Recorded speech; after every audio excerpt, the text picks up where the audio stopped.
है कि वो पेशाब के थ्रू निकल जा रहा है, लेकिन एक जहां हमारा पित्त है गॉल ब्लैडर, तो ऑलरेडी वो गलाने वाला चीज है, उसमें एसिड जो है HCl जो भी है, लेकिन जो खुद गलाने वाला उसी में पथरी हो जा रहा है और उसका कोई समाधान नहीं मिल पा रहा है बिना ऑपरेशन का।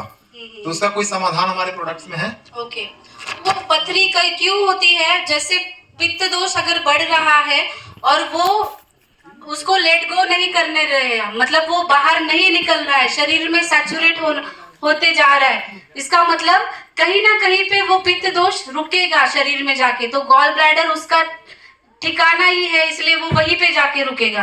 तो गॉल ब्लैडर में भी अगर कुछ स्टोन्स की साइज कम है, उसकी क्वांटिटी कम है, ऑब्स्ट्रक्शन नहीं है, गॉल ब्लैडर के नेक पे कभी कभी ऑब्स्ट्रक्शन दिखाता है ना, और उसके बाद ऑपरेशन करना पड़ता है, तो वो ऑब्स्ट्रक्शन नहीं है, तो आप जो पित्त दोष के ऊपर ज्यादा काम करते हैं, जैसे आमलकी है, त्रिफला है, RGGL है, इसमें आप ध्यान रखिए कि पेट अच्छे से साफ हो, डाइजेशन अच्छे से हो, गैसेस ब्लोटिंग ना हो। ये चीजें अगर ध्यान रखोगे तो गॉल ब्लैडर स्टोन्स बनने की जो टेंडेंसी है वो कम होती है। तो ये सारी चीजें आप डेली ऐड कर सकते हो। और एसिडिक लेवल जब बॉडी में बढ़ता है तो अल्कलाइन फूड ज्यादा लेना इंपॉर्टेंट है। अल्कलाइन फूड में हमारी रिशिगेनो टी है, कॉफी है, या फिर स्पिरुलिना है, ये आप ज्यादा डोज में दे सकते हो। और दूसरा रहा किडनी का स्टोन्स जो होता है उसका प्रॉब्लम, तो किडनी स्टोन के प्रॉब्लम में भी हमें देना है डायूरेटिक, मतलब जिससे यूरिन अच्छे से हो। कभी कभी यूरिन भी अच्छे से फ्लो नहीं होता, इसका प्रेशर किडनी पे बढ़ जाता है, और वे स्टोन्स जो है ना एक टॉक्सिन्स है जो बढ़ते ही जाते हैं, बढ़ते ही उसके लेयर आपने ऑब्जर्व किया होगा, स्टोन अभी 5 mm का था, फिर जाके वो 8 mm का बना, मतलब ये बढ़ रहा है ना, उसके लेयर इसका मतलब आपका डिटॉक्सिफिकेशन अच्छे से नहीं हो रहा।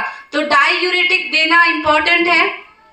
अगर किडनी स्टोन के पेशेंट है तो उसको आप GL ज्यादा मात्रा में दीजिए, RG कम मात्रा में दीजिए। और हमारा जो ब्राह्मी है, ब्राह्मी बहुत अच्छा काम करता है किडनी स्टोन्स के ऊपर, तो ब्राह्मी आप दे सकते हैं, नोनी जूस दे सकते हैं।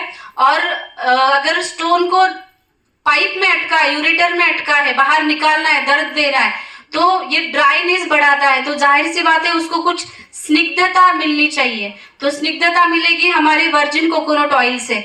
तो सुबह सुबह खाली पेट एक पहला जो हमारा खाना रहेगा वो वर्जिन कोकोनट ऑयल चाहिए, जो हमारे म्यूकस मेम्ब्रेन को एक अच्छा सा ऑयल का लेयर देगा और जो भी एक्सेसिव ऐसे टॉक्सिन्स है वो निकालने में मदद करेगा। तो किडनी स्टोन के पेशेंट में लगभग सुबह खाली पेट वर्जिन कोकोनट ऑयल लेना ही है, लेकिन दिन में वो 3-4 टाइम ले सकते हैं, क्योंकि उसमें स्टोन नीचे गिरने में उसकी मदद होगी।